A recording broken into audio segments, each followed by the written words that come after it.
Hello friends, welcome to what I'm calling ARC Week, where I read all of my advanced reader copies that I have for books coming out in the fall.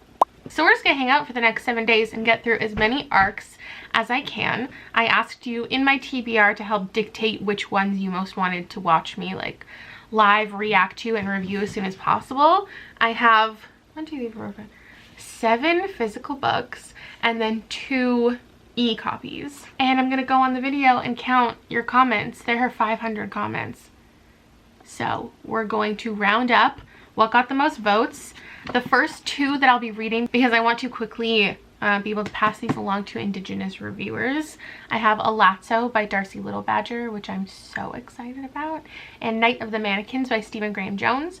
So I told you in my TBR, like, these are the first 2 things I'm going to read. And then after that, you could choose between Over the Woodward Wall, Survivor Song, Even If We Break, Good Night Beautiful, We Were Restless Things, The Invisible Life of Addie, LaRue, and Watch Over Me. And if I don't get to them this week, I'm still reading them as soon as possible. If I'm looking more and more flushed and more sweaty as this video goes, even though it's only like a 5-minute clip, it's because my AC has gone out again, and it's already climbed to like 26 degrees in here. You could pretty much vote as many times for like as many books as you wanted to. I'm just searching how many times a certain word was mentioned. There's definitely a chance that somebody just said the Sean and McGuire book or the Victoria Schwab book. I can't think of a better way. Like, yeah, I could have just posted a poll somewhere, but like, I like interaction and I like having to figure it out this way. So Woodward is in my comments 58 times. The word restless is in my comments 94 times.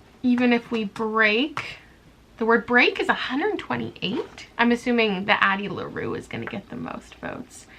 Survivor, 33 votes. I'm not surprised that got the least amount. Good Night Beautiful got 75. Addie LaRue got 166. And Watch Over Me got 76. So in order, you want me to prioritize The Invisible Life of Addie LaRue, and then Even If We Break, and then We Were Restless Things. So that gives me 5 books to focus on. I think that in itself is even ambitious. And then if I get to all of those, which I don't think I will, Watch Over Me is next. And then I'm left with these 3. This actually isn't terrible because this I can do something with. This, maybe I'll hold off another month because I have this plan to read a bunch of horror in a certain video. And then this, somebody actually in my comments suggested a video that I find very interesting because I'm planning on rereading Middle Game soon, and I know I want to read this kind of in tandem with that. Perhaps next month I can read both of those in like a weekend reading vlog. So I'm going to kick off day 1 with reading Night of the Mannequins. This is super short. It's horror. It's about a mannequin and a movie theater, and I'll get back to you on what I thought. And then hopefully my plan is to get through like half of Elatsoe today, half of it tomorrow, and then those are done and I can ship them off. All right, we're back. It's actually been like quite a few days since I've seen you. We took a pause on this video, filming something else. Back now. I need to tell you about Night of the Mannequins and Elatsoe. But first, Starbucks in Canada got oat milk today. And I know you're all very invested in my Starbucks journey, so I thought I would try it with you. I don't think I've ever actually tried oat milk. I know. Back in the day when I had all the time in the world, I used to make my own milk. I made coconut milk and I made almond milk regularly. I never got into oat milk. There are a lot of benefits to oat milk, but I mean, if we're talking about like being good for the environment or whatever, I wouldn't be going to Starbucks to begin with. But without further ado,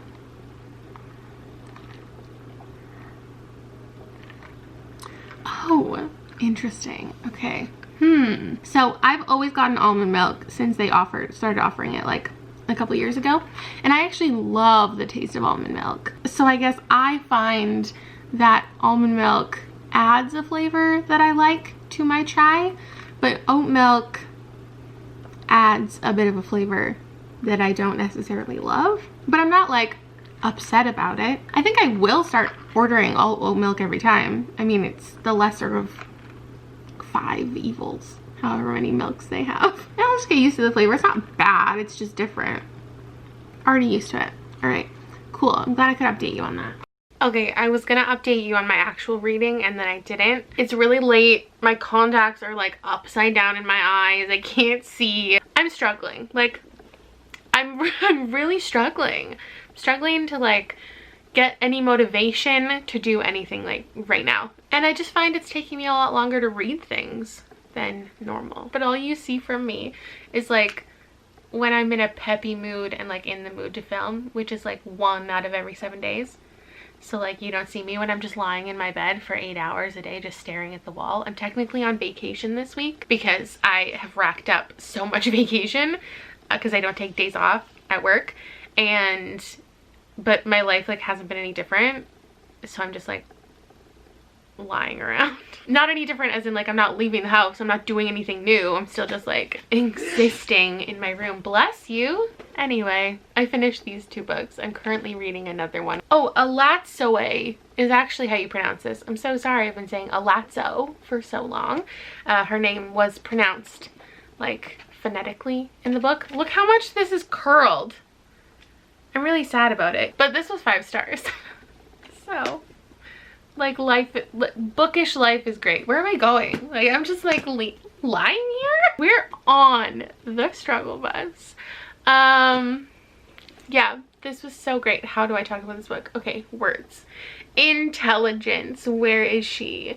So I don't want to compare this to another book because I hate doing that, because like this is so beautiful and magical on its own. But I do just want to mention this is what I hoped and expected To Adamsville to be by Francesca Zappia. I remember reading like the synopsis of that, and then I read the book and I was pretty disappointed by what it did. And I think like what I was expecting it to do is exactly what this book did. And so, oh my god, even more stoked. And what I mean by that is like basically the idea that like we're following a teenage girl and she exists in the real world, but also there are like magical creatures and like everybody knows about the ghosts and the vampires and like whatever exists in the world, and like magic is known. And then also there is the element of like a documentary crew or like TV show psychics, and that element and how it plays into like discovering the truth about ghosts and whatever. So I know a lot of people are like me and wanted more from that book, so I would highly recommend Elatsoe. But I would obviously recommend it even outside of that, because this book is like technically perfect, like in a technical sense. The things that it did and the way that it paced itself is just perfection. Like, this is the kind of book that I have never, I feel like, in my adult life had the desire to write a novel. But this is the type of book that I appreciated the craft so much and found myself thinking about how well this was technically written while I was reading it, which doesn't happen very often. So we have this girl and her family is Apache, and there's a lot of like cultural influence in the story that I think just gives it a whole nother layer. It's really great. And how there are stories told from this family's history is part of the technical aspect I really enjoyed, because like the stories were used as like a device kind of to show the passage of time. So like an event happens and it might only be like a 10-second event, like somebody falling into a river, and instead of just describing like that event, it goes into this story from her family's history. And then, you know, she climbs out of the river, and like you feel this sense of tension, even though even though you're not reading about the struggle in the river. You're reading about something completely different. But it's like you left on a cliffhanger because you're like, oh my god, I gotta get through this story because I need to find out what happens on the other side of the river. And that happens a couple times in here, and just every time I was like, fuck, yeah, that was smart. Because often for me, books inside of books, or excerpts inside of books, or even stories being told inside of books can drag. They can distract from the actual narrative that I'm interested in. And this, I was fully engaged the entire time. So the plot revolves around her cousin who has died. And she has like the ability to, well, it's hard to explain. You gotta read the book. Kind of bring things back from the dead, and based on their family's like beliefs and abilities, they have certain things that you do and don't do when someone dies, because it can be really dangerous and possible to like accidentally bring somebody back. And the death of him is really suspicious, and so she is going along with some other family and friends to like figure out the truth about this death. I don't even know what else to say about it. It was just like so perfect. The journey we went on, the pace, the relationships. I don't want to say like I'm sick of certain things in books, because like every single different trope and theme and whatever has its place, but what I did appreciate a lot about this is like the family relationship and people understanding and believing each other. I'm tired of reading books about teenagers who are trying to convince their parents of like something fantastical or paranormal happening, and the parents are always like, oh well, you're over exaggerating, or are you sure that really happened? But every time Elatsoe or Ellie mentions something, obviously because her family is just like her, it's more easy, I guess, for them to believe. But it was just really refreshing to see like people trusting the voice of a young woman. So I really appreciated that too. Fuck, this book was so good. So fucking good. I also gave this 5 stars. So I am having a good reading time, but I'm just feeling down. I think you get it. People feel that way, I'm sure, all the time. Night of the Mannequins by Stephen Graham Jones. This was really unexpected where it went. Okay, yeah, the synopsis explains it. I don't know if I just read the synopsis wrong, or like I didn't know Sawyer as a character reading the synopsis. So I guess like it was kind of surprising to me what was actually happening in the book, but it's not surprising if you read the synopsis. So Sawyer and his friends have this like mannequin, and they use it to play pranks on people, and they just like have fun with this mannequin. And then one day the mannequin like comes to life, and you think it's gonna be like, I guess just by that idea you're like, okay, it's a killer mannequin story. No. Imagine Final Destination, but Devon Sawa, instead of trying to save all of his friends, he decides to go and kill all of his friends before like fate can take their lives, because like that's just like the better option. That's basically what's happening. But for some reason I was so surprised when Sawyer started killing people. But like it says it right here, Sawyer has a plan. He wants to be a hero. He'll kill as many people as he needs so he can save the day. So like he has good intentions, but like what the fuck? This is one of the most unique horror short novellas I've ever read. Like being in the mind of the person killing people is so, it was just like, it's just really unique, and it was really weird, and it was really good. I don't know how much I can review a book that's like 100 pages. I've seen a few of my friends read this and really not like it, and I don't understand. I do understand. Short horror is polarizing in general, but I'm just so glad I read this. I love it so much. I'm so excited to pass it on and pick up a final copy for myself. The sun is just setting, so the lighting on my face is probably not the best. I also just took an accidental nap. I'm just getting around to continuing in Even If We Break by Marieke Nijkamp. So we have a whole bunch of characters and they each get like to narrate different chapters, which is great. I love when we hear from all different perspectives. And they're this group of friends, but like something happened a couple months ago or last year or something that kind of broke them apart. And now they're coming back together for one last time to play this game.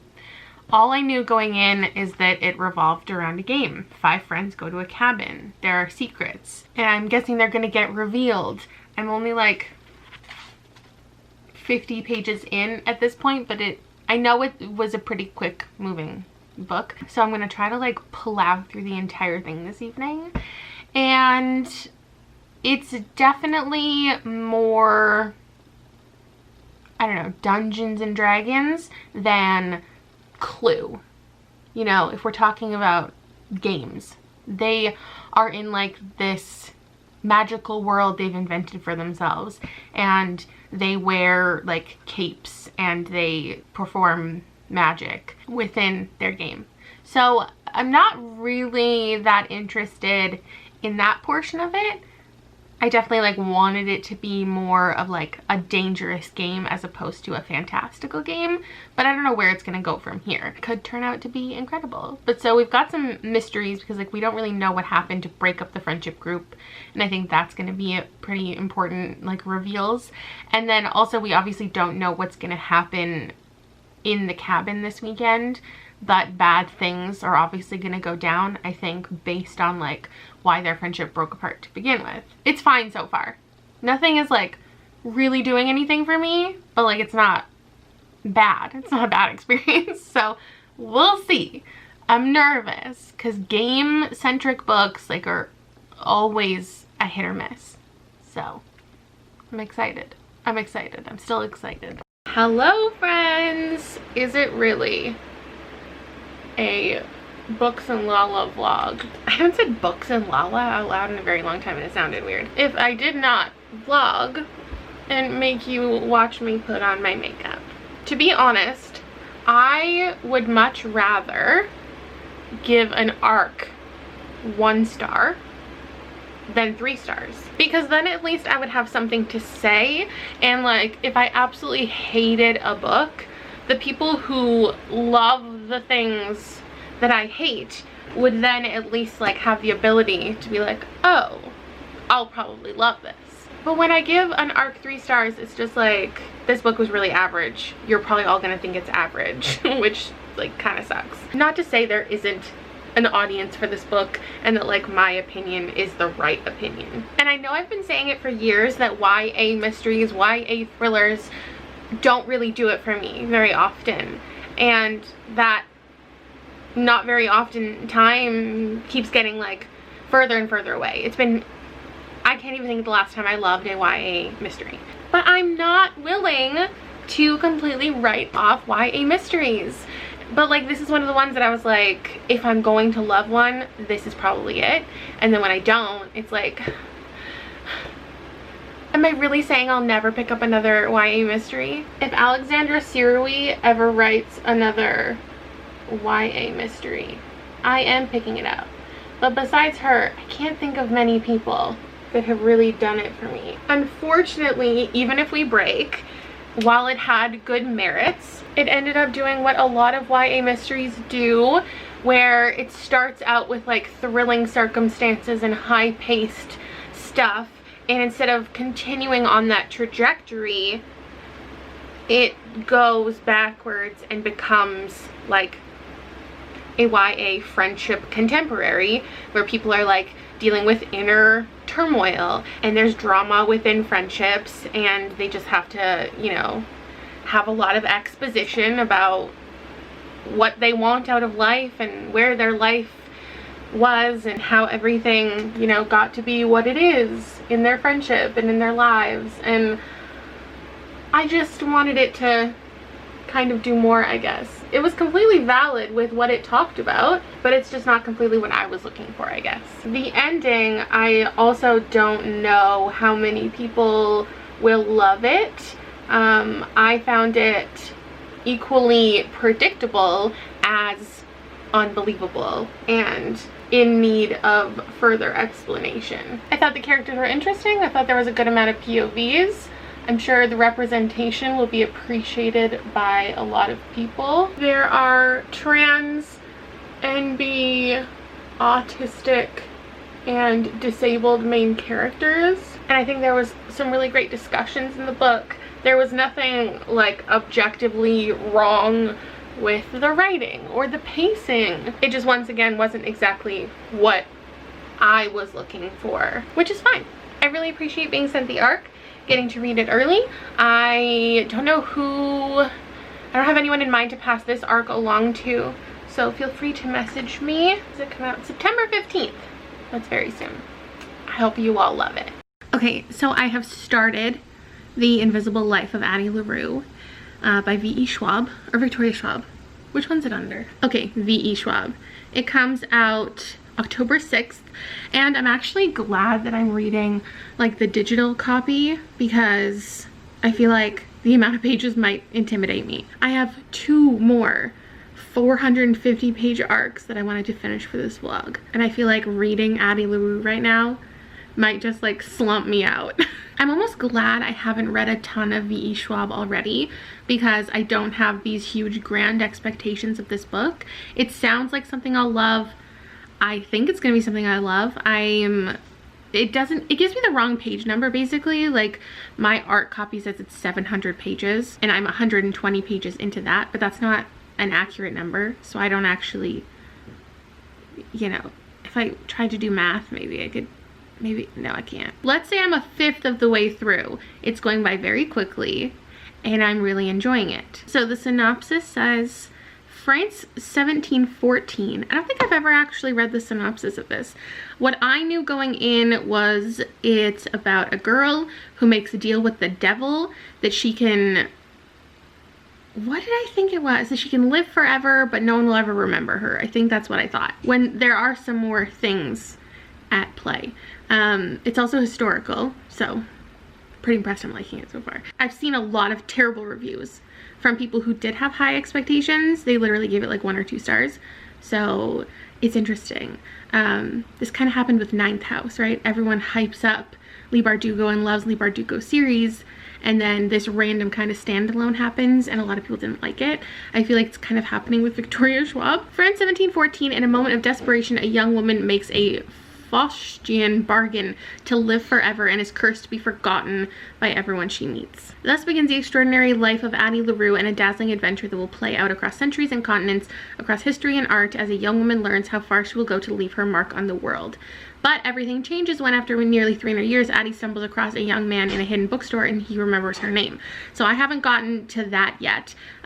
We have just gone through her making this deal, which it's not like she's just like, hey, I want to live forever, grant me that power. It's that like she wants to be her own person. She wants to belong to no one. She wants to exist by her own like independence, and the deal making is a little more like tricky. I don't know. So far it's good. And I've actually seen a bunch of my friends on Instagram like today getting really cool marketing packages for this book. So I'm happy for everyone. What book is it? The Invisible Life of Addie LaRue. What's Oh. Invisible Life? Reading update. I love this book a lot. I would pick a second book this week that I love so much that like I'm taking my sweet time getting through it and I'm just savoring it. It's so good. I feel like I could cry. I feel like this is the kind of book that, depending on like where it goes, it's not sad. It's kind of sad, but like if it gets sad, I'm gone. I'm done. Like, hi. I'm bummed out. You know how books always have to have like a conflict? So this entire book is a conflict. Like Addie LaRue's existence is a conflict. And it's like sad enough and hard enough on its own. And I'm just realizing, like, I'm 3/4 of the way through, and it just occurred to me that there's gonna be a conflict. Like a big conflict. And I'm really worried because I'm seriously invested in this relationship and everything going on. And I'm not ready for it to completely shatter. And I know it's going to. And I already have a lot of feelings. Okay, my family's very loud today and my house is feeling very small, so I'm filming in Liam's room. But it's not much quieter, but maybe you get a different aesthetic and worse lighting. And by aesthetic, I mean hockey tape hanging from a poster. It feels weird to not be able to hold up a book. I feel like I haven't read an e-book in a really long time, but The Invisible Life of Addie LaRue was 5 stars. I'm a little bit shocked just because, like I said, I wasn't somebody who was really hyping up this book. It's just from a well-known author. I was honored to receive an early copy. It sounded weird enough for me to love, but like I wasn't sure. And obviously because I gave it 5 stars, like I highly recommend it. But I actually don't think that I don't know how to say, like, I don't know if the majority of people who already love V. Schwab will love this one. It's different. It's kind of romantic. It's slow. And it's just a very, like, intimate story. And I loved it so much. It's like historical fiction. You have little glimpses into her 300 years. It's actually kind of got those, maybe I'm just thinking of it because they have similar titles, but like The Invisible Life of Addie LaRue, The 7 Husbands of Evelyn Hugo, because you're kind of dipping into Addie's relationships. It is about her and her experience, but a lot of her current choices and life situation is because of the different relationships that she's gotten into over the years. The relationship that made her choose to make the deal with the devil to begin with, her first important relationship after, her first relationship with a woman. I'm pretty sure there are no labels in this book, but I would say both of the main characters are bi or pan, which was just really nice to read. Having a male love interest who also casually spoke about his other relationships with men, just refreshing to read. Their relationship is interesting and complicated. I feel like some people, because the book originally I see now going back and seeing people's reviews, is they're getting really hyped about the idea of it being like a love triangle. I see that mentioned because in the initial pitch of the book, it talks about a woman who's in love with the devil. And that's, I don't think that is it. But discussing that and the relationships in it, like that is the book. So that could spoil so much. It was beautiful. I cried. I laughed. I felt a lot of things. Liam's feeling a lot of things. It's kind of a commentary on like loneliness and wanting and like being seen, because she can't even like speak her own name or leave behind any real memories, and like this one person is like the only time that she is seen. Oh my god, the writing impeccable. Just this is definitely my favorite book of the month, except now I need to read We Were Restless Things. I thought I was putting these arcs in an order that made sense, that was like magical, non-magical, magical, but now I'm ending with magical, and I kind of want to take some time before I read it because I don't want it to get muddled with Addie LaRue, but there's only 1 day left in the month and I definitely want to finish this. All of my videos are going to be late. Like this vlog is late, my wrap is going to be late, my TBR is going to be late because I really want to finish what I started. And I would love to read another incredible 400-page book about magic. I hope I love it. I hope I end the month on a great note. But we will see. I'm sorry if this vlog has been really boring. Today's the last day of the vlog. I have 1 day to read a 400-page book. So wish me luck. I started editing this vlog because I want to get it up in a timely manner, but I know I won't. And I realized how uneventful it has been. And now I'm trying to remember, like, what did I do before this, like, stay home? Like, what did I do in my vlogs? I cannot remember. I think I used to go outside, but I'm not going anywhere. I'll go get the mail. Liam's laughing at me. That was disappointing. I used to make like montages. Maybe we should do that. But the thing is, my house is such a mess. Here's what they don't tell you. I don't know who they is. But when you make like a cute pouring coffee montage, you have to like make sure your kitchen's clean first. And my kitchen has not been dirtier.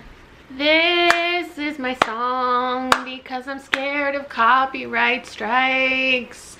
I'm cleaning my kitchen and I am such a good singer. I need an instrument. You have your recorder? Look at all of his ribbons. I don't know how anybody like has an ear that can just like hear notes. Like if they're flat or if they're sharp or if they're on pitch. Like, I don't understand any of that.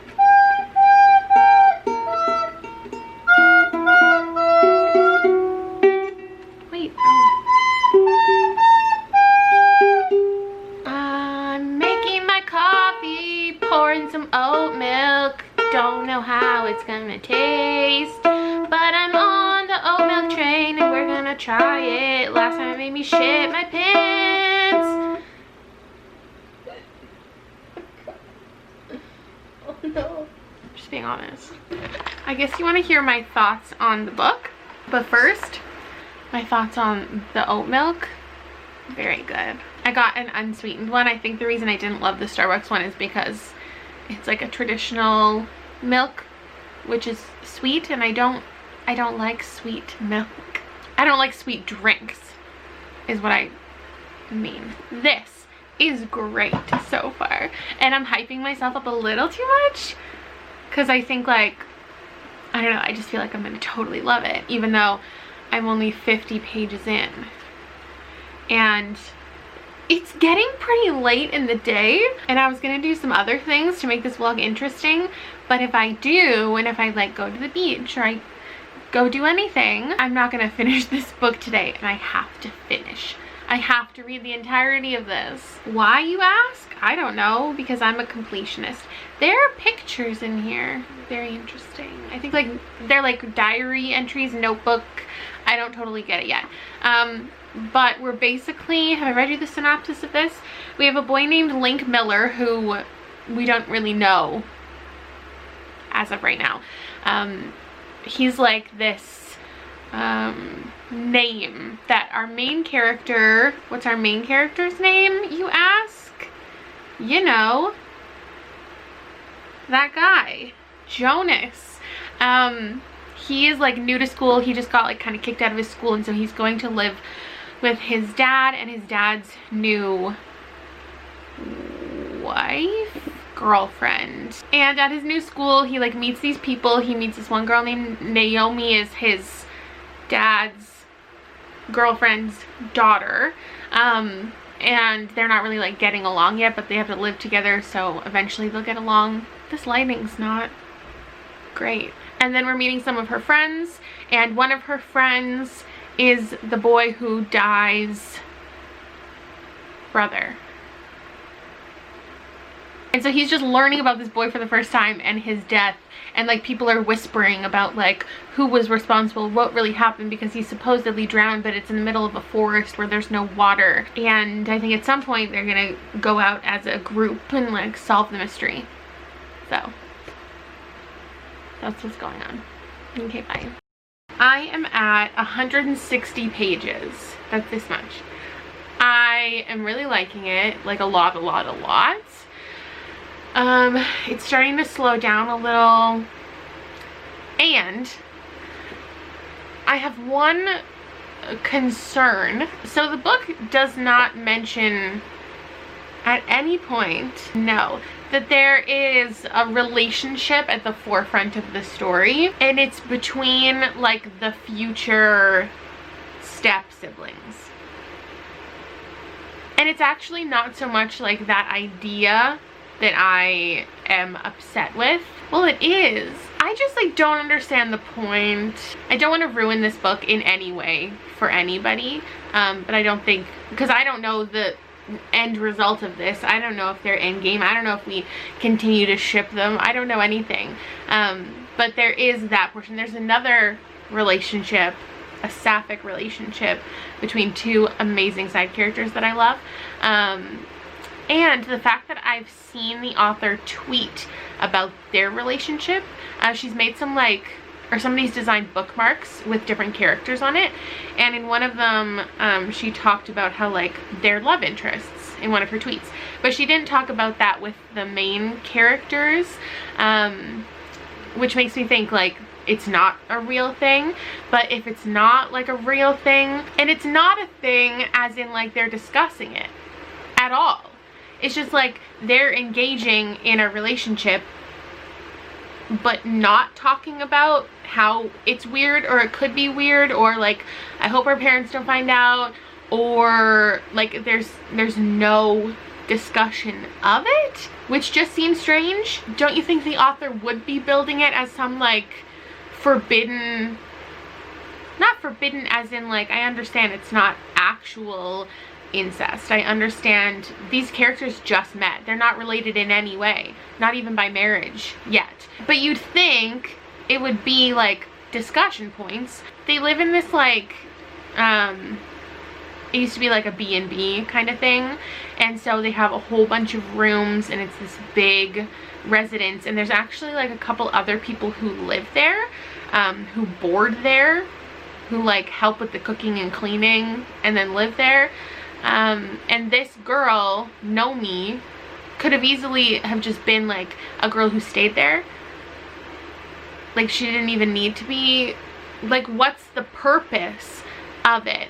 Because if we're not talking about how they're all related, then why couldn't she have just been a boarder at the house? It would have been the same. Because if like you want them to get together and you needed this like tension of like having bedrooms across from each other and like sneaking into each other's rooms and sneaking out to the forest in the backyard, like that could have been accomplished without them potentially being related. Do you know what I mean? I hope they get over it, because I don't need a romance in this book. It's just that's all I'm thinking about at 160 pages.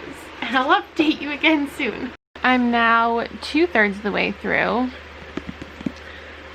and oh my god, my thoughts are so confusing, because I love where certain storylines are going. I still love the writing. I love all the characters. I love the magic. Like it's all good. But there are certain storylines that I'm just like, why? Where are they gonna go? So like the last third is really gonna determine like 3 stars or 5 stars, honestly. And I don't even like know where I want it to go. I'm not explaining myself well. I am almost done this book.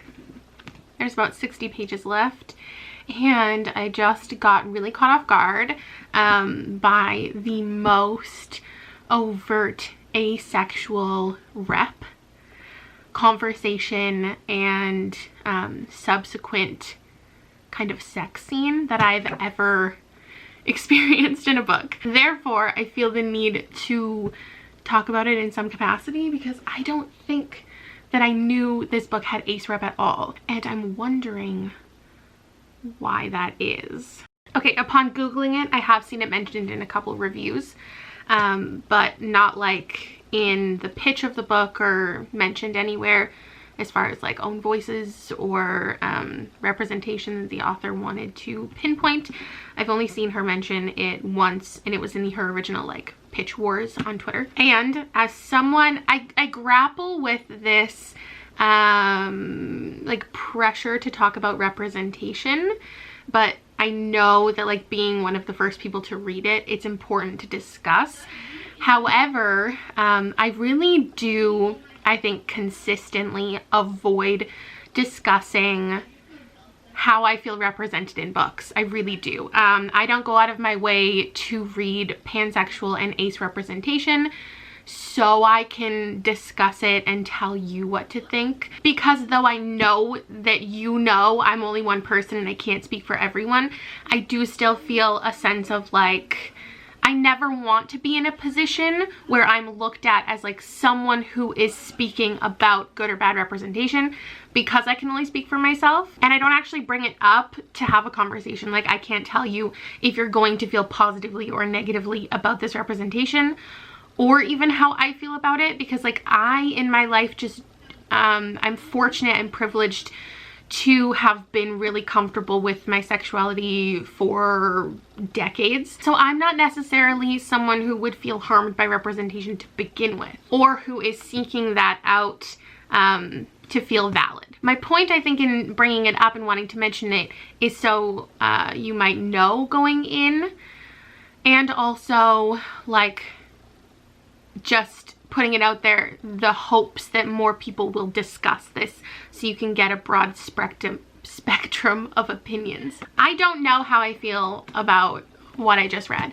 I don't think it's overtly harmful, but I don't know how other people would feel about the dialogue. Like, there was quite a few pages just like very clear-cut discussing how the character feels about being asexual, what that means in this current relationship, and then it led to I'm gonna give spoilers, I guess, just so like you know going in.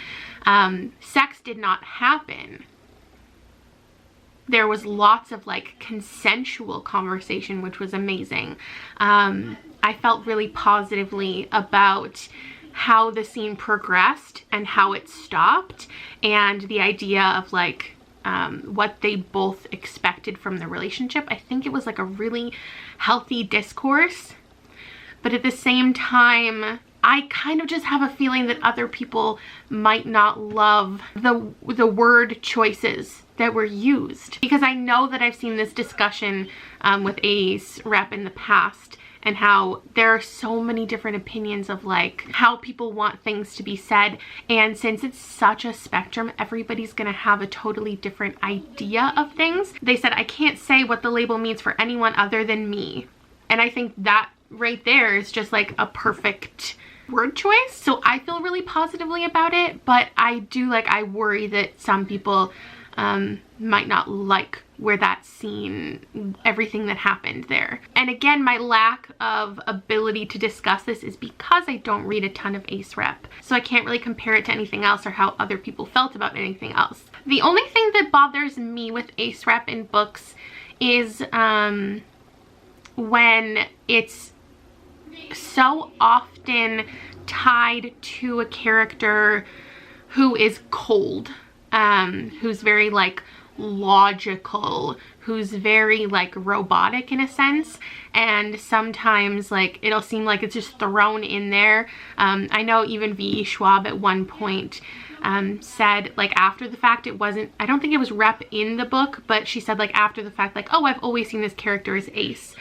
And I know there was some discourse on Twitter about that, because people were like, okay, so like your cold villainous character, like you saw as ace all along, like that's such a stereotype. And I would say in some ways that this character did fit into that, but at the same time, like even I myself could be considered that stereotype. So I'm a little just like perplexed about how to even discuss it, but I definitely wanted to bring it up, even though I offered no actual like useful dialogue here.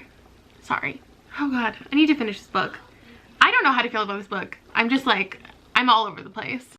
I just finished Were Restless Things, and I don't have a rating. It's probably a 3.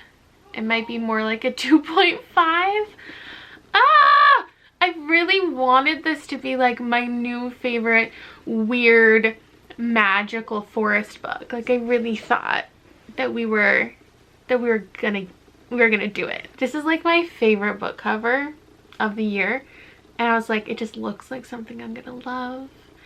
And it was enjoyable, but like, I don't know, it fell into a lot of tropes.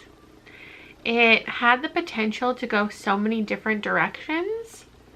Like I really thought it was gonna do some things.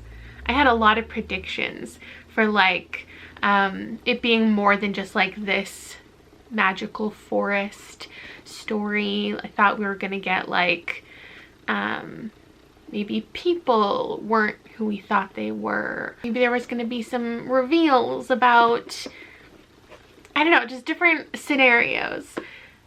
But like nothing really happened. It was interesting. It definitely kept my attention the entire time. This is the fastest book that I got through in this video for the length of it. There was definitely a lack of parents, as is typical with the YA in general. Every boy in the book is pretty much in love with Naomi or Nomi or Noemi or whatever. Her name was a confusing part of this book. There was a lack of like really in-depth understanding of characters. Again, for how long this book is, like I'm surprised by how I don't know, not disconnected I felt from the characters, but like how much we really got to learn about each character. And I guess I just wanted it to do more. I don't have any huge problems with it. I really don't. I just wish I understood the purpose of a lot of things. I guess that's what it comes down to. Is like, because certain things were happening in the book, certain things were being mentioned, certain relationships, I was expecting it to be because we were going in certain directions, certain reveals, and then it didn't really happen.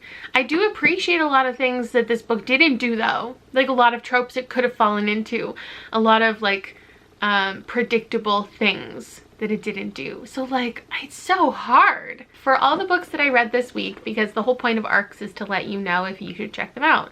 So this week I read Elatsoe, Night of the Mannequins, Even If We Break, Were Restless Things, and Addie LaRue, or The Invisible Life of Addie LaRue. And what I would recommend most Elatsoe. I think that'll definitely appeal to a lot of people. Next, I would recommend, oh god, I read so many weird books. I want to say The Invisible Life of Addie LaRue, but I really do think it's for a very specific audience. I don't think it has mass appeal, to be honest. Next, I would recommend, maybe I would recommend Even If We Break, because even though it didn't work for me, I think there's a lot to like about it. And then I would recommend Night of the Mannequins, just because I know short horror isn't for everyone. But if you're already into short horror, then I guess I would put it at the top. And then Were Restless Things, I don't know that this is going to be anybody's new favorite book. So like with Even If We Break, I didn't love it, but I think it has the ability for people to love it.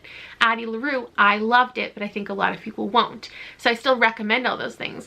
This one is at the bottom just because I don't anticipate many people like falling in love with this book. I think a lot of people will leave it feeling fine about it, and I feel bad saying that because like obviously these books were sent to me and I wanted to read them early, and the intention is to promote them, but more of my intention is to find the audience who will love it, recommend it to them, and just give you a general like, is this worth your time? And I think for different people, every single book in the world is worth someone's time. But those are my thoughts. If we have similar opinions, those are things you might like or not like. I hope you enjoyed this vlog. I doubt it, but I'm glad you were here with me. And I will see you later tomorrow with probably 2 videos. Thrilling. Bye.